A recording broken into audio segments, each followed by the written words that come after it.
রাজাকারের বাচ্চারা নাতিপুতি হলো মেধাবী, তাই না?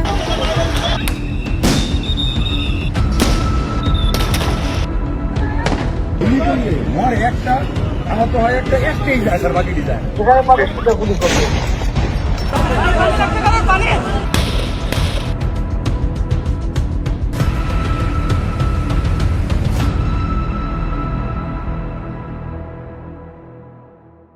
2009 থেকে 2024 এই দীর্ঘ সময়ে বাংলাদেশের রাজনৈতিক পরিস্থিতি, নির্বাচন, মত প্রকাশের স্বাধীনতা এবং বিরোধী দল ও বিভিন্ন আন্দোলনের অংশগ্রহণকারীদের বিরুদ্ধে দমনপীড়ন নিয়ে দেশে বিদেশে বিস্তর আলোচনা এবং সমালোচনা হয়েছে। একই সঙ্গে সাধারণ মানুষের মধ্যে দীর্ঘদিন ধরে ভোটের গ্রহণযোগ্যতা ও অংশগ্রহণ নিয়ে প্রশ্ন এবং রাজনৈতিক অসন্তোষও জমা হচ্ছিল। এই পটভূমির মধ্যেই 2024 সালের 1 জুলাই কয়েকটি বিশ্ববিদ্যালয়ের কিছু শিক্ষার্থী কোটা সংস্কারের দাবিতে রাস্তায় নামেন। সেদিন কেউ জানতেন না মাত্র কয়েক সপ্তাহ পরে পুরো দেশ তাদের দিকে তাকিয়ে থাকবে। গল্পটা কিন্তু জুলাই মাসে শুরু হয়নি। 2024 সালের 5 জুন হাইকোর্টের একটি রায়ের পর সরকারি চাকরির কোটা ব্যবস্থা নিয়ে নতুন বিতর্ক শুরু হয়। অনেক চাকরি প্রার্থী মনে করেন এতে মেধাভিত্তিক প্রতিযোগিতার সুযোগ কমে যেতে পারে। অন্যদিকে অনেকেই বিদ্যমান কোটার পক্ষেও আবার যুক্তি দেন। এই বিতর্ক থেকেই নতুন করে ছাত্রদের মধ্যে আন্দোলনের প্রস্তুতি শুরু হয় এবং 1 মাসেরও কম সময়ের মধ্যে সেই আলোচনা রাজপথে পৌঁছে যায়। 8 জুলাই 2024 দিনটি ছিল সোমবার।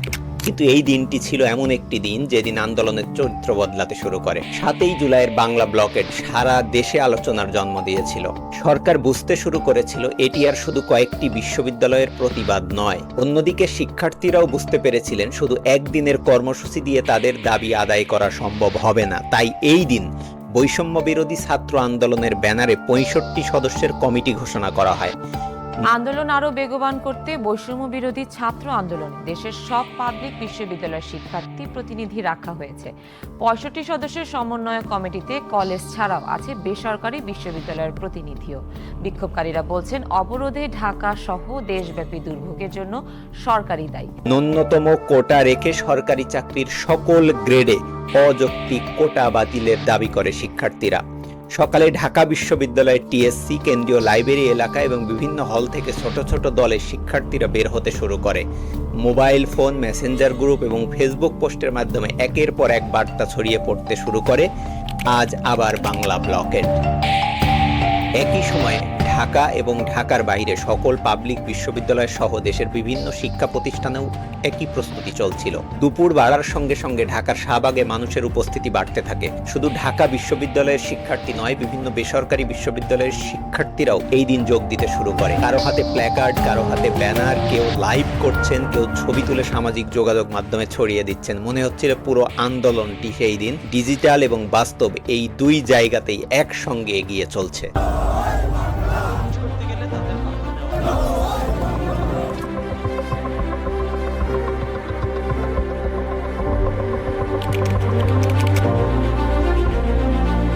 14 জুলাই রাতের উত্তেজনার পরে ইঙ্গিত স্পষ্ট ছিল যে পরের দিনটি সহজ হবে না।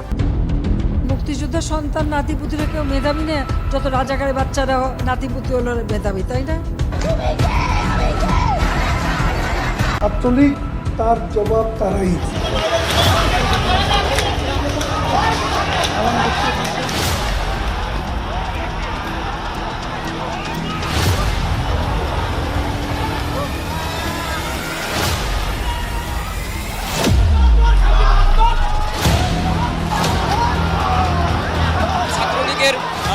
ক্যাডার বাহিনী আছে, তারা আমাদের উপর আক্রমণ চালিয়ে যাচ্ছে। সাধারণ শিক্ষার্থীদের কাছে তারা জিম্মি করে রেখেছে।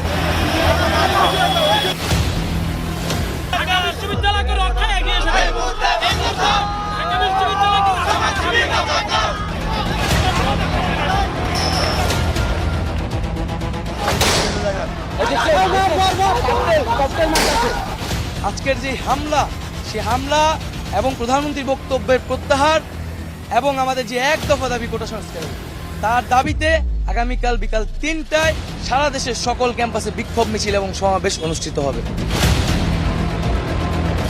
নিজেদের রাজাকার বলতে তাদের লজ্জা হয় না। এটা কোন দেশে আমরা আছি? এরা কি চেতনায় বিশ্বাস করে, কি শিক্ষা তারা? জুলাই রংপুরে পুলিশের গুলিতে আবু সাইদের মৃত্যু এবং ঢাকায় মীর মুগ্ধের মৃত্যুর পরে আন্দোলন আরও তীব্র হয়ে ওঠে। সরকার কারফিউ জারি করে, সেনাবাহিনী নামায়, ইন্টারনেট বন্ধ করে দেয়। যদিও আন্দোলনকারীরা কারফিউ ভঙ্গ করে আন্দোলন অব্যাহত রাখে, সমন্বয়কদের গুম করা হয়, সারা দেশে আন্দোলনকারী এবং বিরোধী দলীয় নেতাকর্মীদের গ্রেপ্তার করতে থাকে। প্রবাসীদের রেমিটেন্স শাটডাউনের প্রভাবে সরকার 26শে জুলাই ইন্টারনেট খুলে দিতে বাধ্য হয়। 28-29 জুলাই আন্দোলন সাময়িক স্থিমিত হলেও 30শে জুলাই থেকে যা শুরু হয় তা ছিল আন্দোলনের জন্য সবচেয়ে সিদ্ধান্তমূলক অধ্যায়।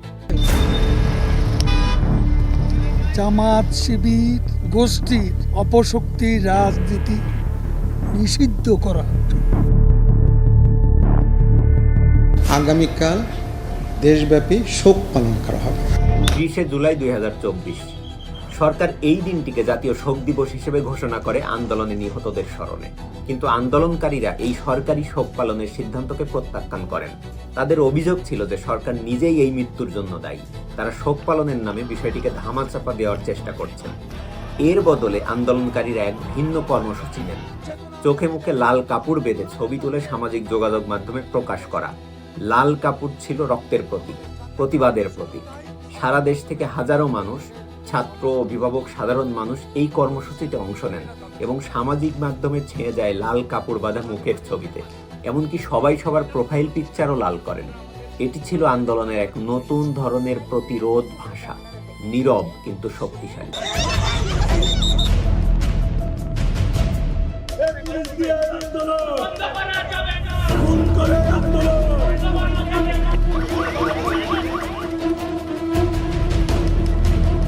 একজন করে তুলে নিয়ে যাচ্ছে, এটা কোন ধরনের জাস্টিস? এসে দাঁড়িয়েছে আমার বোন, ভাই, তাদেরকে তুলে নেওয়া হবে কেন?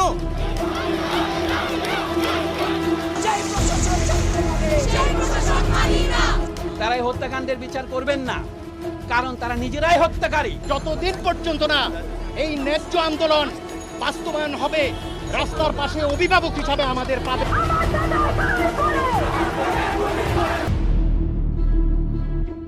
আমরা চোখের সামনে দেখলাম পুলিশের ইউনিফর্ম করে গুলি করা হচ্ছে।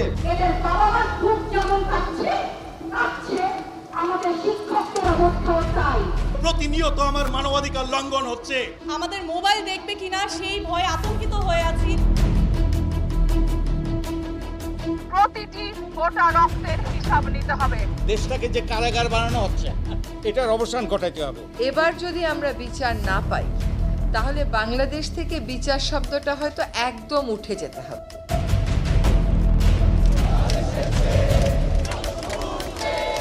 নতুন প্রজন্মের 9 দফা দাবি, তার প্রতি পূর্ণ সমর্থন। আমার কানে এখনো বাজে যে কারো পানি লাগবে। কোনো আন্দোলনকারীর উপর গুলি চালানোর নির্দেশনা আইন শৃঙ্খলা বাহিনীকে কখনো দেওয়া হয়নি। সন্ত্রাস বিরোধী আইনে নিষিদ্ধ হলো জামায়াত শিবির। জামাত ইসলাম সরকার নিষিদ্ধ ঘোষণা করিলে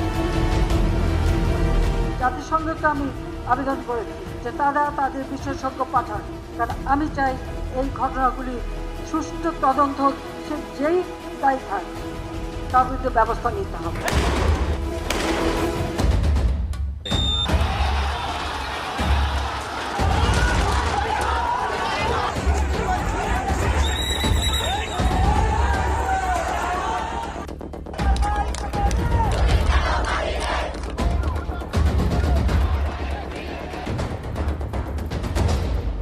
মানুষের মুখে মুখে আজকে আওয়াজ উঠেছে, খুনি সরকার গদি ছাড়।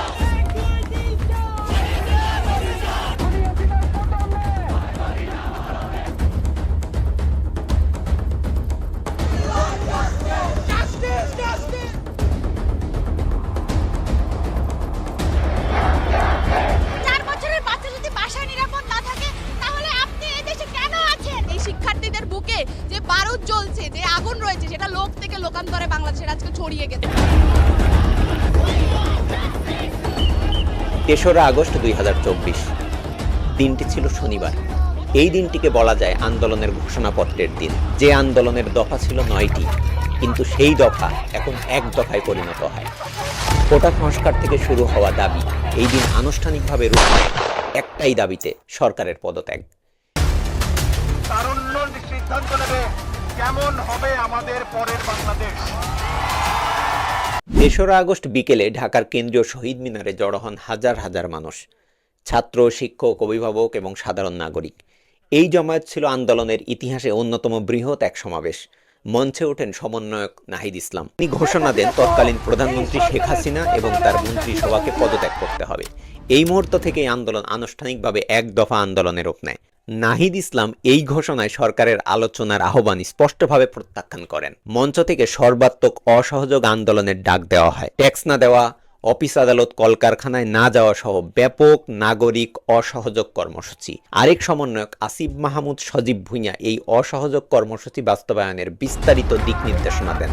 কেউ বাংলাদেশের কোন নাগরিক কোন ধরনের ট্যাক্স বা খাজনা দেবে না আজ থেকে।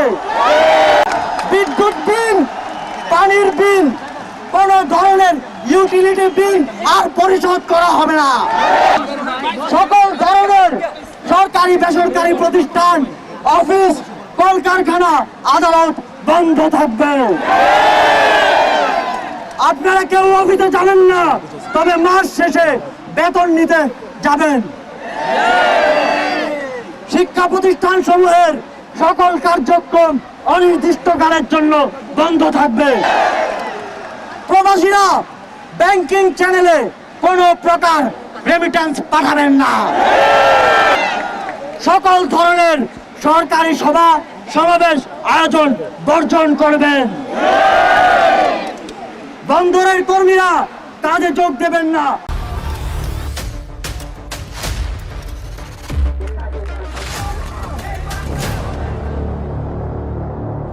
শিক্ষার্থীদের অসহযোগ আন্দোলনে আবারও এক রক্তাক্ত আগস্টের সাক্ষী হলো বাংলাদেশ।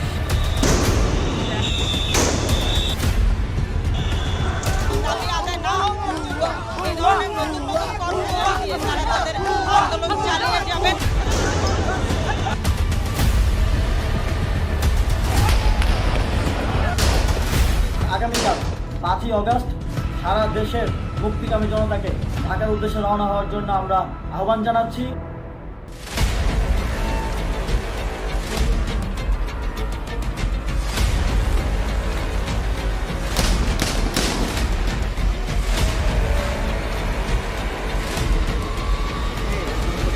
গণ অভ্যুত্থানে পতন হলো শেখ হাসিনা সরকারের।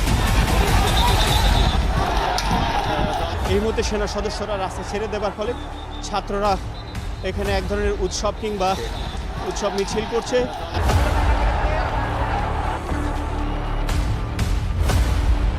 শেখ হাসিনা আজ রাষ্ট্রপতির কাছে পদত্যাগপত্র জমা দিয়েছেন।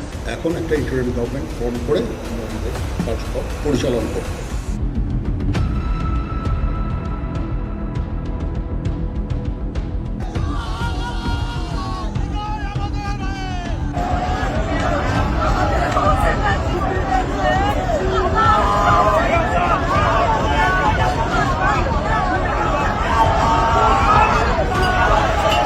সারা দেশে মানুষ বিজয় উল্লাসে ফেটে পড়েন।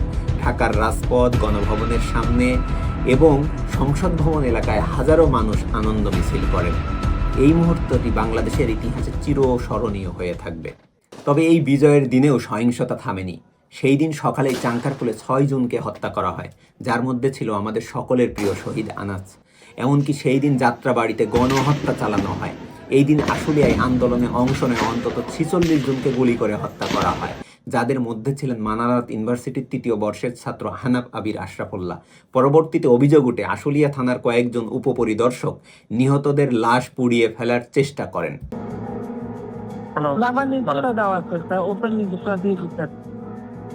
এখন লেখা নিবেন ব্যবহার করবেন, পুলিশ ঠিক আছে একটা মানুষের সামনে আগাইতেছে না, এখানকার যেমনে পারে সামনে গুলি করতেছে, এই যে ছাদ থেকে গুলি করতেছে, অবস্থা পুরো একদম খারাপ।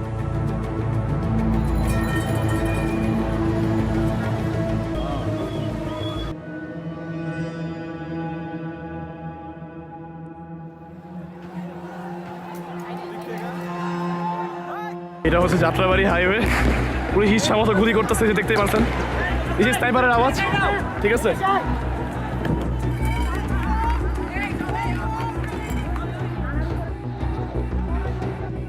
বেলা 1:55। পুলিশ গুলি ছুটতে ছুটতে থানার বাইরে বেরিয়ে আসে। এতে বিক্ষোভকারীরা পিছু হটতে বাধ্য হন।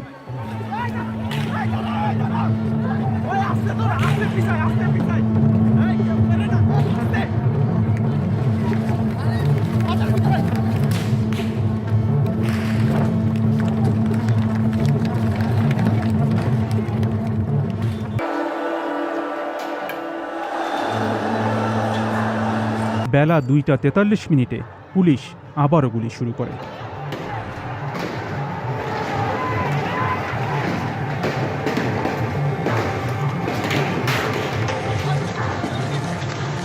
সাউন্ড শুরু হয়ে যায়, অনবরত গুলির সাউন্ড।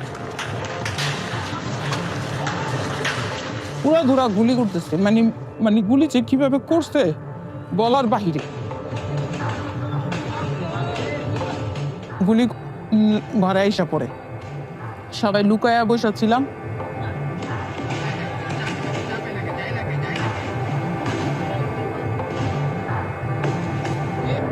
মানে তারা তো মনে করেন ধরে ধরে ফায়ার করতেছে, 2-3টা বাড়ি দেয়, বলে কি যাও যাই দিলেই গুলি করবে। মানে কিভাবে যে ভাই গুলি করছে।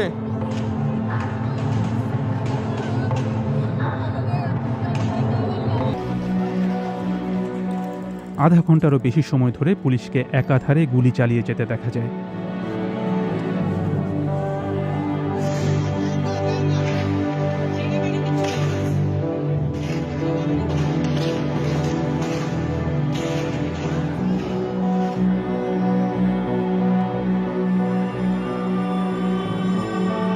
গুলি করতেছে, মানে এখন আর ভয় পাওয়ার সময় নেই। 5ই আগস্টের এই গণ অভ্যুত্থানকে অনেকেই অভিহিত করেছেন বাংলাদেশ 2.0 নামে।